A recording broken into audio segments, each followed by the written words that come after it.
ಜನಸ್ಪಂದನ ಕಾರ್ಯಕ್ರಮದಲ್ಲಿ ಮಹಿಳೆಯರೊಬ್ಬರು ಸೀಮೆಯನ್ನು ಸುರಿದುಕೊಂಡು ಆತ್ಮಹತ್ಯೆಗೆ ಯತ್ನ. ಪೊಲೀಸ್ ಸುರೇಶ್ ಮತ್ತು ವಿಜಯ್ ಕುಮಾರ್ ಹಾಗೂ ಸಿಬ್ಬಂದಿ ತಡೆದು ಗಂಡನನ್ನು ಕರೆತರುವ ಭರವಸೆ ನೀಡಿ ಸಮಾಧಾನ ಪಡಿಸಿದರು.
ಹಿಡ್ಕೊಂಬಂದಿದ್ದಾಳೆ ಹಿಡ್ಕೊಂಬಂದು ಆಯಮ್ಮ ಬಿಡಿಸಿ ಅಂತ ನಾವು ಬಿಡಿಸಿದ್ದೀವಿ ಮತ್ತೆ ಅವ್ರ ಜೊತೆ ಹೋಗಿದ್ದೆ ನಾವು ಏನು ನೀವು ಹೇಳಿ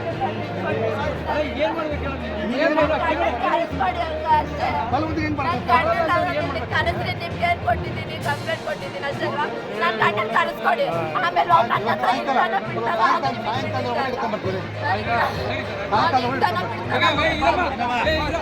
ಇವಾಗ ಗಾಡಿ ಮಾತಾಡಿ